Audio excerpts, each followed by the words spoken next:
Bismillahirrahmanirrahim. Assalamualaikum warahmatullahi wabarakatuh.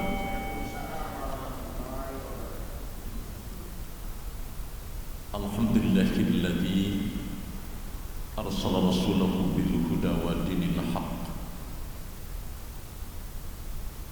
wa kafa billahi shahida.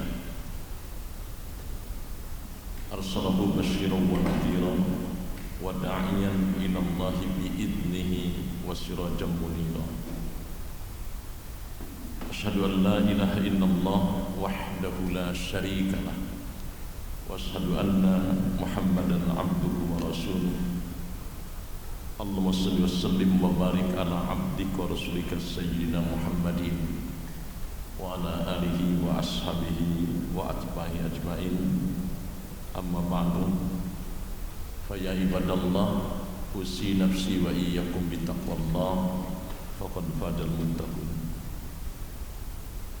Qala Allah ta'ala fi kitabil karim, a'udzu billahi minasyaitonir rajim. Laqad kana lakum fi rasulillahi uswatun hasanah liman kana yarjullaha wal yawmal akhir wa dzakarallaha katsiran. Shadaqallahul adzim.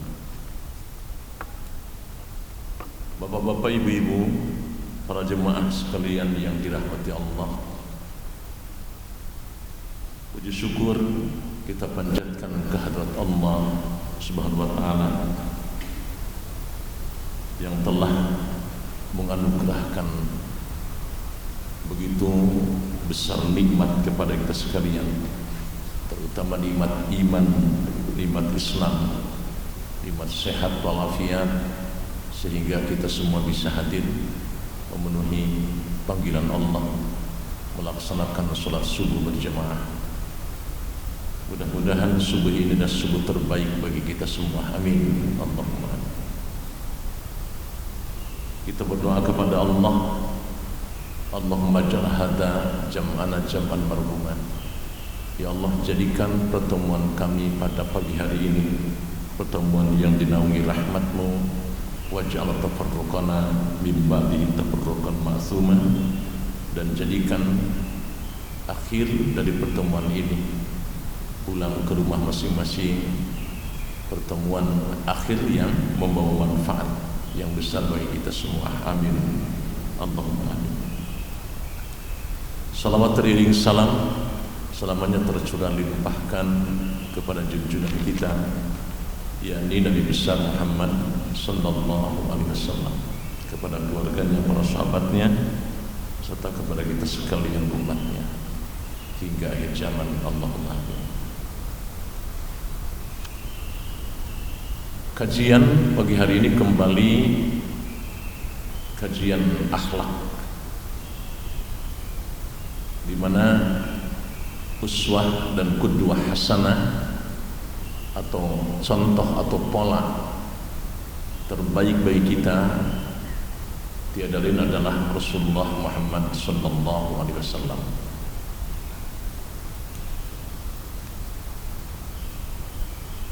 Bapak-bapak, ibu-ibu, hadirin sekalian, kita belum pernah melihat Nabi. Kita pun belum pernah melihat gambar Nabi atau fotonya, dan memang tidak ada. Mungkin kita pun belum pernah mimpi ketemu Nabi. Ada di antara ibu bapak yang pernah mimpi ketemu Nabi? Sebab Rasulullah pernah bersabda, "Man ra'ani fil manam," siapa yang melihat aku di waktu tidur, di waktu sedang tidur, faqad ra'ani, maka sungguh dia telah melihat aku. Kenapa? Fa inna syaitana la yatamatsalu bi, karena setan tidak akan pernah bisa menyerupaiku. Ini uraian hadisnya sangat panjang tentang ini, tapi kesimpulan para ulama bahwa syaitan betul-betul tidak akan bisa menyerupai Rasulullah sallallahu alaihi wasallam.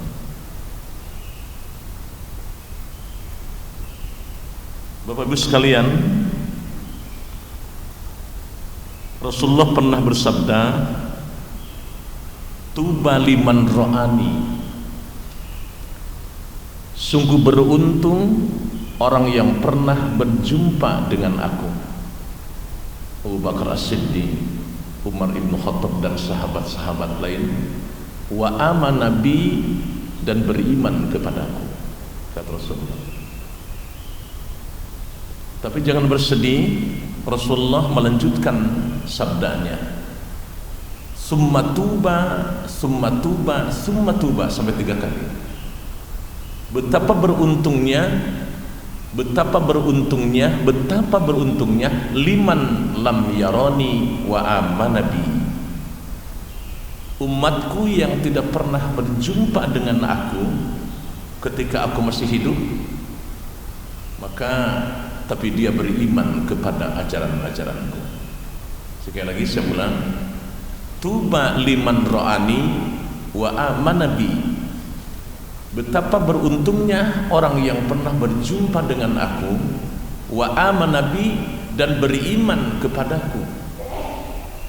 Jadi betapa ruginya orang yang pernah berjumpa dengan Rasulullah tapi tidak beriman. Abu Jahal, Abu Lahab. Betapa beruntungnya Abu Bakar As-Siddiq dan para sahabat as-sabiqun al-awwal.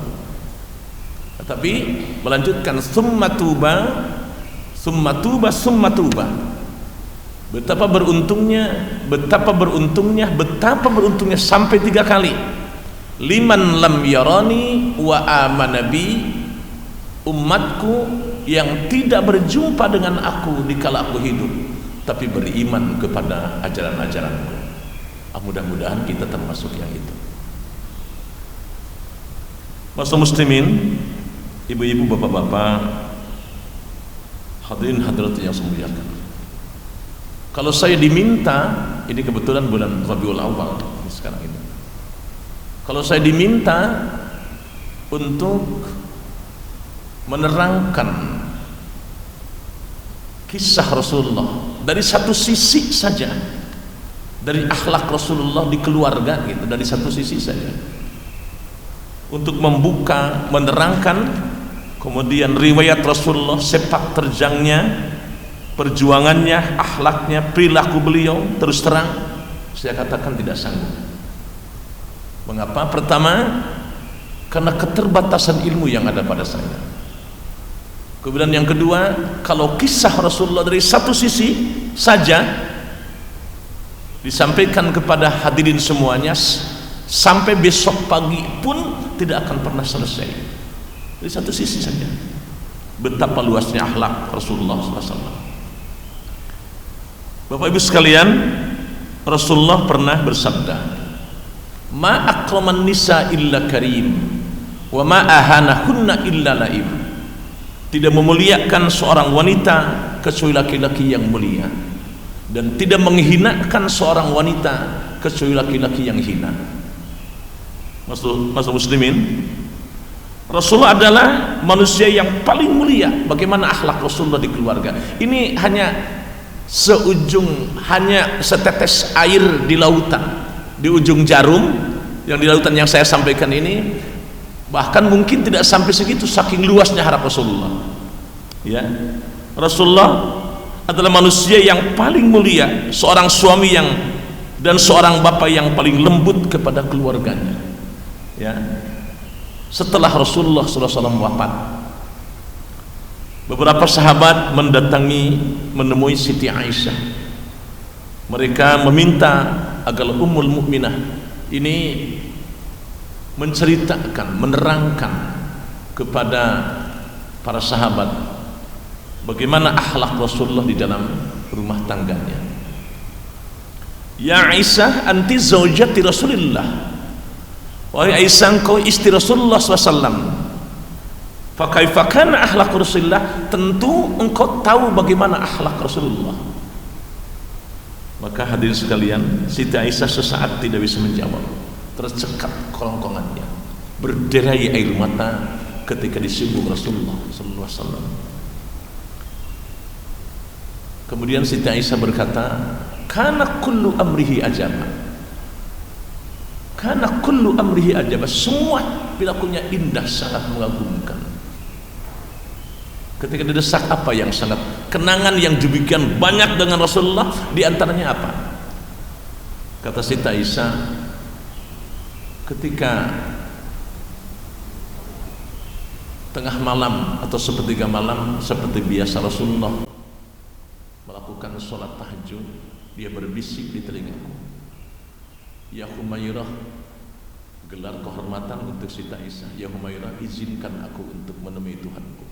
Masya Allah, bayangkan ibu-ibu, hanya untuk sholat malam saja diperlukan izin istrinya, hanya untuk sholat malam. Di situ terhimpun rahasianya, di situ terhimpun kemesraan, terhimpun kesetiaan, penghormatan, kesucian kepada sang istri, hanya untuk sholat malam. Hadirin sekalian, Rasulullah kalau memanggil istrinya dengan gelar kehormatan, tidak ada yang dipanggil Rasulullah pakai kunyah. Kunyah itu adalah gelar. Bahasa kunyah itu bahasa Arab, pakai gelar kehormatan. Kepada Siti Khadijah, Rasulullah memanggil, ya Khadijatul Kubra, wahai istriku yang agung jiwanya. Apa jawab Siti Khadijah? Nasilakal fida ya Rasulullah, jangankan hartaku, jangankan ragaku, jiwaku aku korbankan untukmu ya Rasulullah. Bagaimana kesetiaan Siti Khadijah ke Rasulullah SAW. Selama 10 tahun berumah tangga dengan Siti Khadijah, Rasulullah tidak menikah. Allah tidak perintahkan untuk menikah. Bahkan ketika Siti Khadijah sudah meninggal dan Rasulullah sudah nikah dengan Siti Aisyah, Rasulullah pernah sering bergumam, sering sekali Rasulullah menyebut-nyebut nama Khadijah, ya Khadijatul Kubra, ya Khadijatul Kubra. Maka kata Siti Aisyah, timbul cemburuku, kau sebut-sebut juga kau wanita tua itu. Bukan kalau sudah mengganti Khadijah itu dengan aku Aisyah, cantik, muda, cerdas. Rasulullah bangkit dari duduknya, kemudian rambut bagian depannya itu bergetar. Apa kata Rasulullah? Demi Allah Aisyah, tidak akan bisa seorang pun menggantikan Khadijah. Memang kenapa? Kata Siti Aisyah, dia membenarkan kerasulanku tatkala seluruh umat manusia mendustakan aku. Dia, kata Rasulullah, menemaniku tatkala semua orang, siapapun menjauhi aku. Dia mengorbankan bukan saja hartanya, raganya, jiwanya dikorbankan untuk perjuanganku. Dan Allah tidak memberikan keturunan dari istriku yang lain kecuali dari Khadijah. Tersungkur Siti Aisyah menangis mohon maaf ke Rasulullah SAW. Begitu cintanya Rasulullah kepada Siti Khadijah, padahal selisih usianya 15 tahun. Rasulullah 25, Siti Khadijah 40 tahun. Begitu pengabdian Siti Khadijah, sehingga Rasulullah tidak akan pernah melupakan istrinya sampai kapanpun. Kepada Siti Aisyah, Rasulullah memanggil dengan ya Aisyatul Khumairah, wahai istriku yang cantik, yang pipinya kemerah-merahan. Kalau Siti Aisyah itu kan putih, jadi kalau tertawa atau bicara agak keras itu pipinya semu merah gitu. Maka dipanggil ya Khumairah, wahai istriku yang cantik gitu. Tidak pernah itu pakai bahasa kunyah. Mas muslimin, pernah guru saya itu ceramah di hadapan orang Betawi, habis ngaji sama guru saya. Kemudian begitu sampai di rumah, suaminya manggil istrinya ya Humairah gitu. Itu istrinya ngaca terus, Pak. Ngaca terus gitu. Kenapa ini suami saya, padahal mau mempraktekkan ajaran Rasulullah gitu, Pak. Ya Humairah tidak pernah memanggil istrinya dengan panggilan yang meskipun dalam keadaan murka, dalam keadaan kesal umpamanya. Rasulullah tidak pernah, apalagi di depan orang. Ini mangga manggil suami itu istri, manggil suami di tempat rame, namanya suaminya solihin gitu. dipanggil Ihin gitu di tempat rame begitu. Nah ada. Kemudian istrinya karena telat, istrinya karena dipanggil apa? Dasar entong, juga entong dia panggil. Masya Allah, luar biasa dia. Rasulullah tidak pernah seperti itu. Luar biasa. Kata Siti Aisyah, di rumah Rasulullah menyapu lantai, menyuci sendiri Rasulullah itu di rumahnya. Kemudian memasak Rasulullah. Itu udah biasa dilakukan Rasulullah. Akhlak Rasulullah seperti itu di rumah tangga itu. Kemudian Rasulullah juga sampai menjahit sendal istrinya yang copot. Itu Rasulullah lakukan. Apa yang bisa dilakukan Rasulullah? Rasulullah tidak pernah menyuruh orang lain. Rasulullah kerjakan sendiri. Demikian Bapak Ibu sekalian, akhlak Rasulullah di dalam rumah tangganya. Bapak Ibu sekalian, kemudian apa kata Rasulullah SAW? Karena khuluquhul Quran. Akhlak Rasulullah adalah Al-Quran. Al-Quran yang terdiri dari 30 juz, 114 surat, 6.966 ayat. Itu adalah akhlak Rasulullah SAW. Sampai Allah memberikan tantangan di dalam Al-Quran surat Ahqaf ayat 19. A'udzubillahi minasyaitonir rajim. Qul law kanal bahru midadan li kalimati rabbi lanafidal bahru qabla an tanfada kalimatu rabbi walau ji'na bimithlihi madada.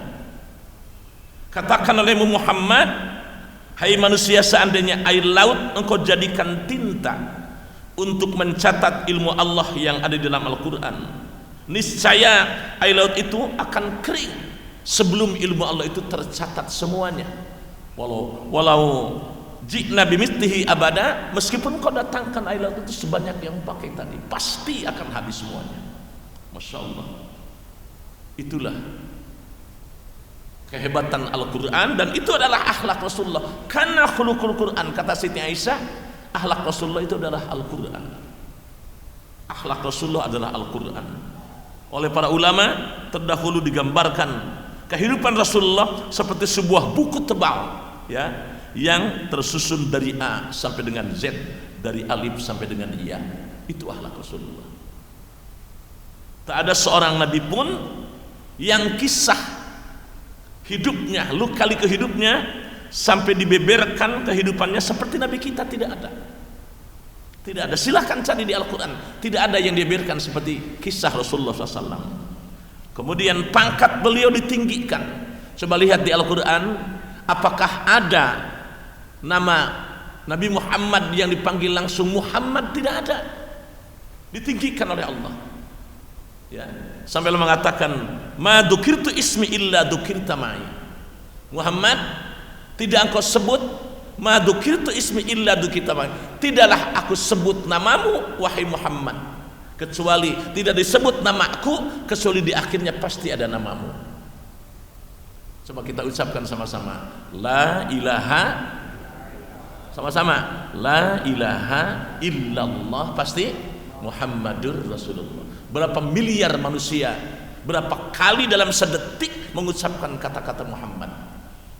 Apakah ada manusia yang disebut seperti itu di dunia? Ditinggikan oleh Allah.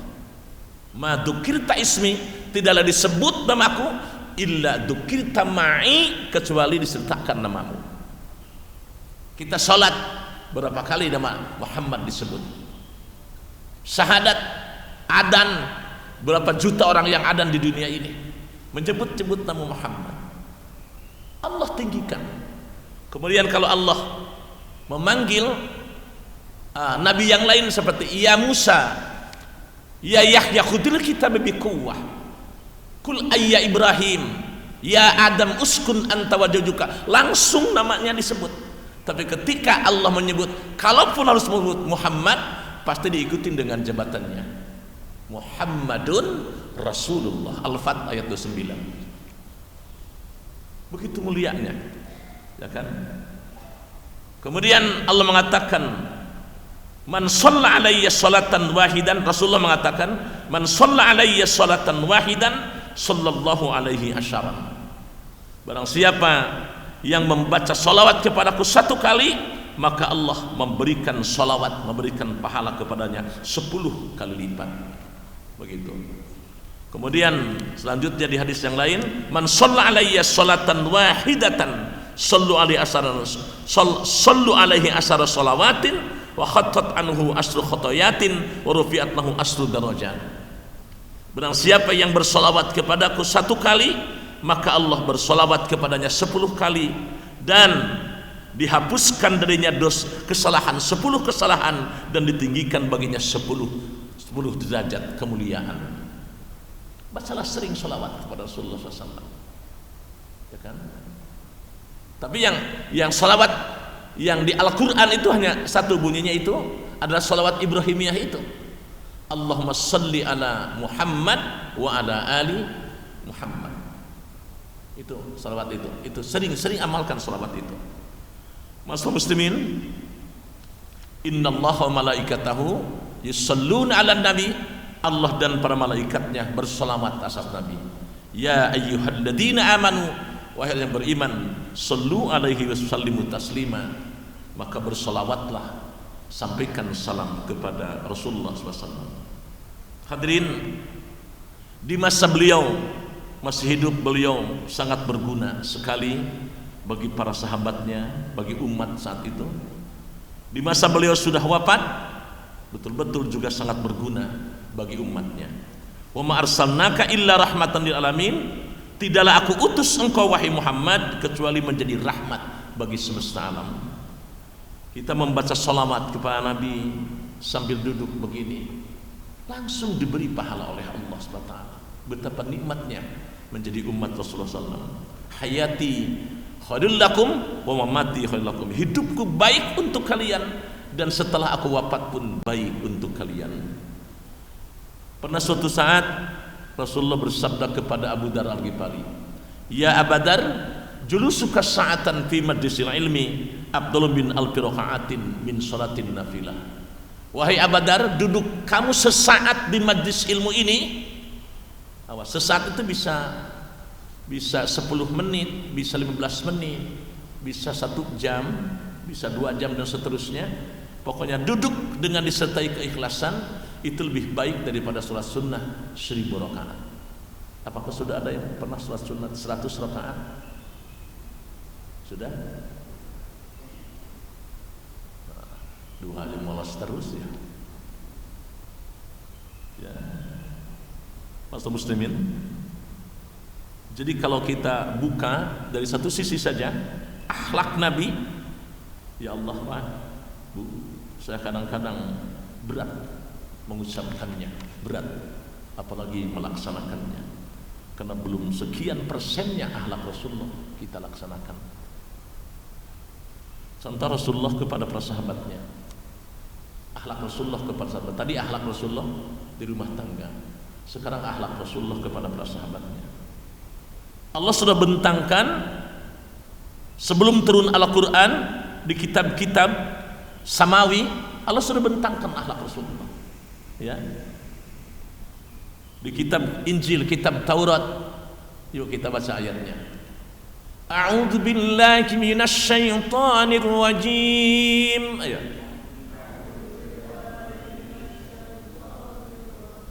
Muhammadur Rasulullah walladzina ma'ahu asyidda'u 'alal kuffar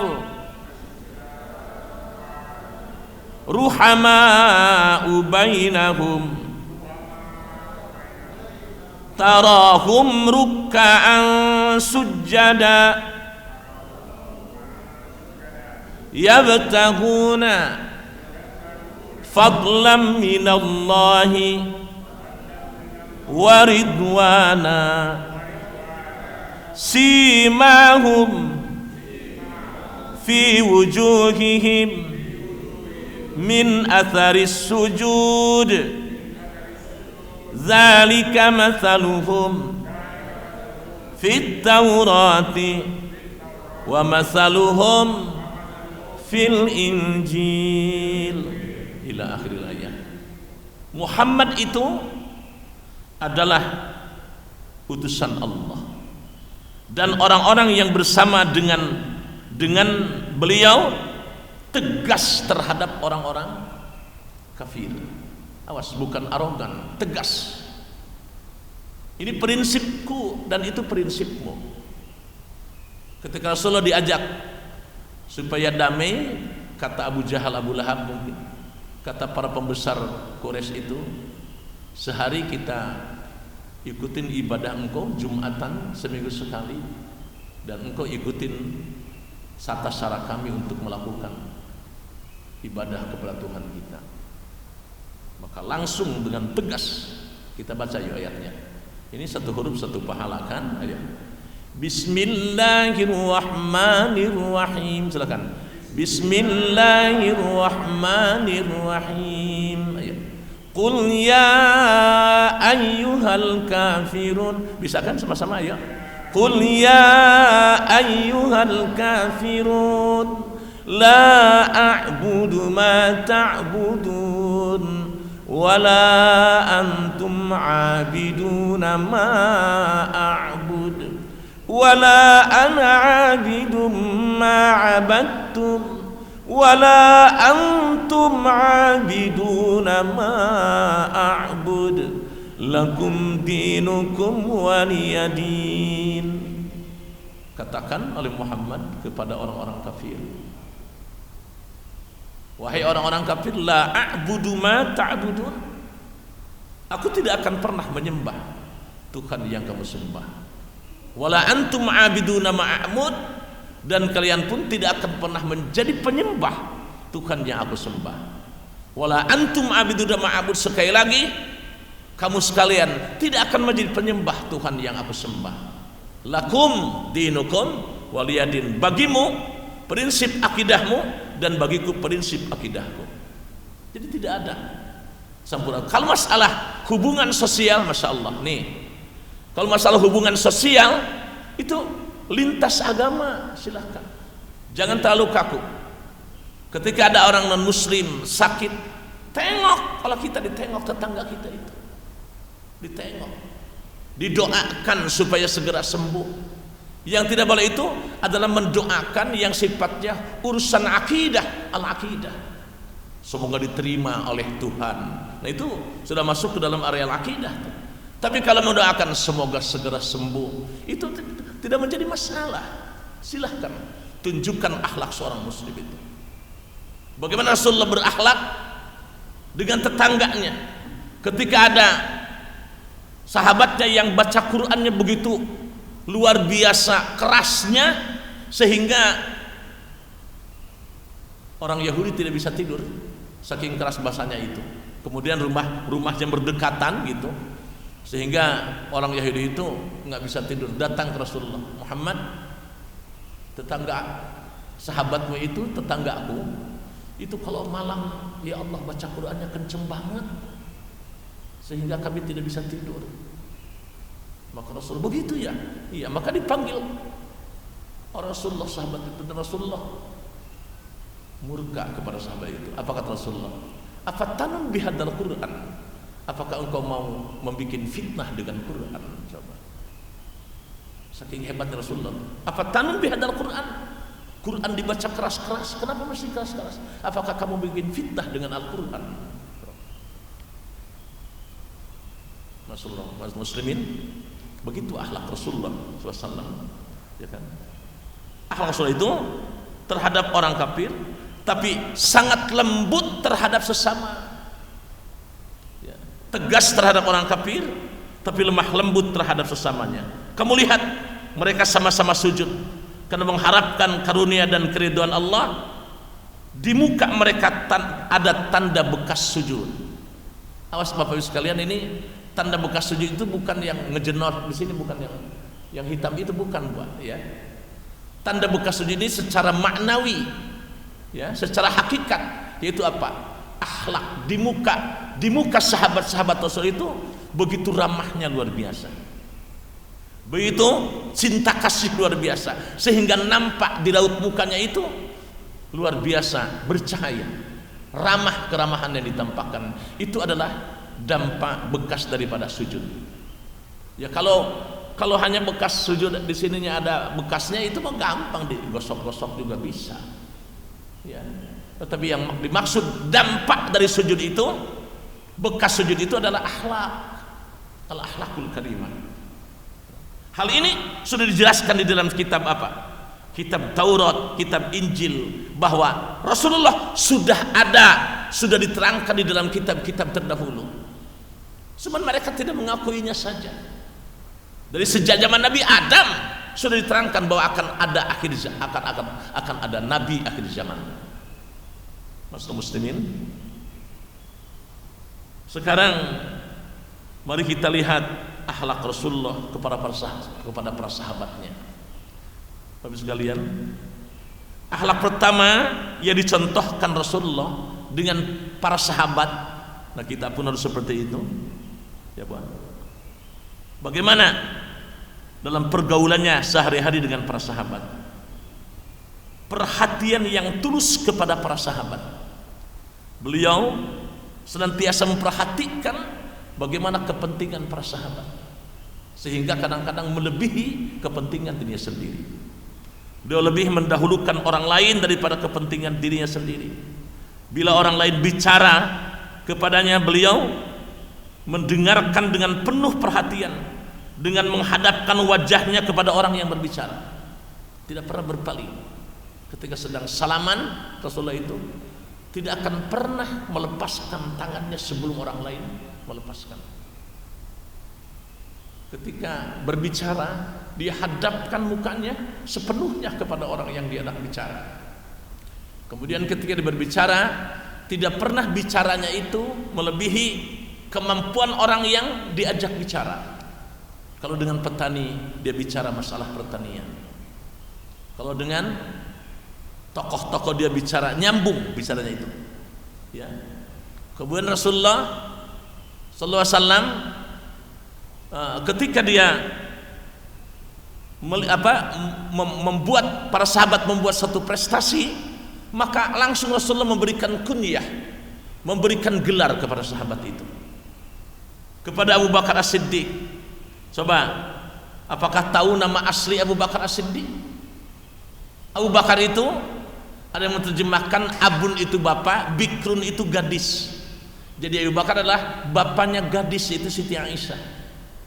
Ada juga yang menyebutkan Abun bapak, kemudian Bikrun itu yang pertama kali masuk Islam dari kalangan luar. Yang pertama kali ini, Pak. Yang pertama kali masuk Islam dari kalangan luar, bukan dari keluarga Rasulullah SAW, bukan. Nama aslinya adalah Abdullah ibnu Abi Quhafah At-Tamim. Nama aslinya itu, Abu Bakar itu. Tapi yang terkenal adalah Abu Bakrin, bapaknya si gadis yang terkenal itu. Rasulullah yang memberikan gelar itu. Kemudian kita akan bingung siapa sebetulnya yang paling mulia di hadapan Rasulullah. Rasulullah senantiasa memberikan penghargaan kepada Sayyidina Umar bin Khattab. Dia dikatakan di hadapan para jemaah, kalau kalian ingin tahu manusia yang paling ditakuti oleh setan, oleh iblis, ini dia orangnya. Sehingga diberi gelar Al-Faruq, Umar itu, yang bisa membedakan antara yang hak dengan yang batil. Kemudian kepada Utsman bin Affan, dia katakan kepada Utsman bin Affan, dia adalah sahabat Dunnurain, yang dia mempunyai dua cahaya, sahabatku yang punya dua cahaya. Kenapa? Sebab dia menikahi dua putri Rasulullah SAW. Setelah Siti Zainab meninggal, ditikahkan Rasulullah kepada Ummi Kulsum. Maka dia katakan Dunnurain, dia sahabatku yang punya dua cahaya. Kepada Ali bin Abi Thalib, hubunganku dengan Ali seperti Musa dengan Harun, hanya saja dia bukan seorang nabi. Kalau aku ini gudangnya ilmu, maka Ali itu pintunya ilmu. Sehingga ketika ada Ali di satu majelis, tidak akan ada seorang pun yang bisa memutuskan hukum sebelum Sayyidina Ali terlebih dahulu yang menyampaikan itu. Sebab Rasulullah sudah menyatakan bahwa dia itu adalah pintunya ilmu. Tidak akan bisa pintu dibuka sebelum mendatangi Ali bin Abi Thalib. Rasulullah tahu manusia senang dipuji. Manusia senang dijunjung tinggi. Manusia senang. Manusia manakala dia menjadi memberikan satu prestasi, dia membuat satu prestasi sekecil apapun, tolong berikan penghargaan, terutama kepada anak-anak kita. Contoh Rasulullah SAW. Maka anak-anak kita membuat prestasi sekecil apapun, hargai dia, hargai. Insya Allah dia akan berakhlak, dia akan, kalau sejak kecil sudah dihargai seperti itu, maka dia akan berakhlak kepada orang lain, insya Allah. Dalam suatu pertemuan, Abdullah bin Abdullah Al-Bajali, Jarir Abdullah Al-Bajali tidak kebagian tempat duduk. Kemudian dia sudah penuh gitu, sudah penuh dengan sahabat Nabi. Kemudian Abdullah duduk di pintu. Abdullah kesini, kata Rasulullah, ini pakai gamisku.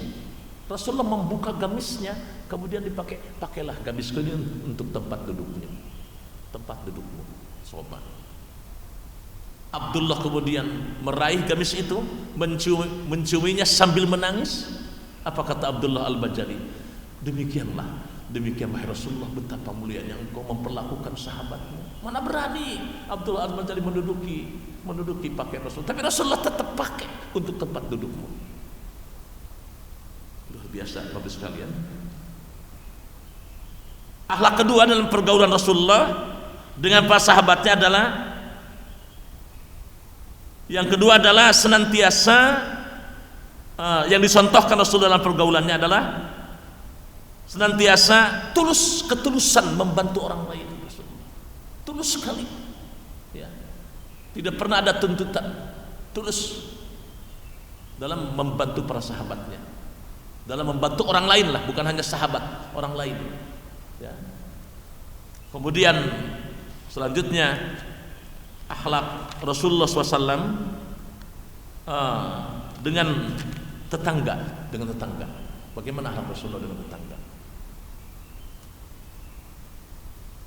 Rasulullah terkenal dengan sifatnya yang pemaaf. Suatu saat ketika Rasulullah mau keluar untuk sholat malam, untuk sholat malam, Rasulullah mendengar ada suara rusak gitu yang begitu keras di teras yang sekarang Masjid Nabawi itu. Kemudian Rasulullah menengok, nggak taunya perempuan Yahudi buang sampah di depan rumah Rasulullah. Kotoran unta yang busuk-busuk dibuang di situ. Rasulullah tersenyum aja, kemudian dia buang sampah itu ke tempatnya. Kemudian subuh bukan tengah malam, subuh ketika Rasul akan keluar, terdengar lagi suara itu. Kemudian terdengar oleh Siti Fatimah, "Mada ya abati?" Apa wahai ayahku? Apa kata Rasulullah? Uskuti. Diam kata Rasulullah. Khudh hadhil ausah. Buang sampah itu ke tempatnya. Wa'mur fi makaniha, buang ke tempatnya. Subuh ketiga masih juga seperti itu, buang sampah, sehingga a'rad basyariah Rasulullah terungkit. Ada kesal juga Rasulullah itu. Kemudian dia berkata, lamma mata tatub, kapan perempuan Yahudi ini insaf? Ya Allah, kapan perempuan Yahudi ini insaf? Kau buang sampah di tempat orang. Coba kalau ada tetangga kita buang sampah di rumah kita, bagaimana Pak? Bagaimana Pak? Bu, bagaimana tuh ada buang sampah di depan kita? Wah, keluar kata-kata mutiara kita itu ya. Subuh keempat kok tidak ada langganan itu. Kemudian Rasulullah tengok sana, tengok sini. Kemudian Rasulullah berkata, kemana ini?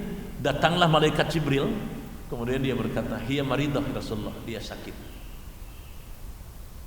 Nah, ketika mendengar Yahudiyah ini sakit, Rasul berkata, sakit? Betul Muhammad. Kalau begitu idan az-zuhraha, kalau begitu saya akan tengok dia. Rasulullah pulang dari masjid sekitar kita jam 9. Kemudian berkata kepada istrinya, Afifal mat'an minal at'imah ya Humairah. apakah ada makanan hari ini wahai Umairah? Tidak ada wahai Rasulullah. Ada apa saja? Ada kurma kering 1 tangkai. Kata Rasulullah, khud, ambil kurma itu. Maka diambil oleh Siti Aisyah. Mau kemana wahai Rasulullah? Enggak dibilang mau nengok tetangga yang suka buang sampah, enggak. Ada tetangga kita yang sakit, saya mau tengok. Di perjalanan ketika Rasulullah menuju rumah Yahudiyah itu, ketemu sama suaminya. Rasul bertanya, "Ispi jauh jatik, istrimu sudah sembuh." Tahu dari mana istri saya sakit? Kan baru tidak ada yang tahu kecuali pagi hari ini saya yang tahu sakit, dia panas. Luar biasa penyakitnya. Tahu dari mana Muhammad? Enggak, biasanya kata Rasulullah suka buang sampah di rumah saya ini. Istriku buang sampah di tempatmu yang suci itu. Iya, kata Muhammad, kata Rasulullah. Kalau begitu istriku merusak citra Yahudi. Apa kata Rasulullah? Tidak, jangan seperti itu. Gua bunuh. Baru saja saya mau nemuin Muhammad, bagaimana kerjasama dengan Yahudi. Perempuan begitu buat apa? Dia pesat pedangnya itu, dilangkar pedangnya itu.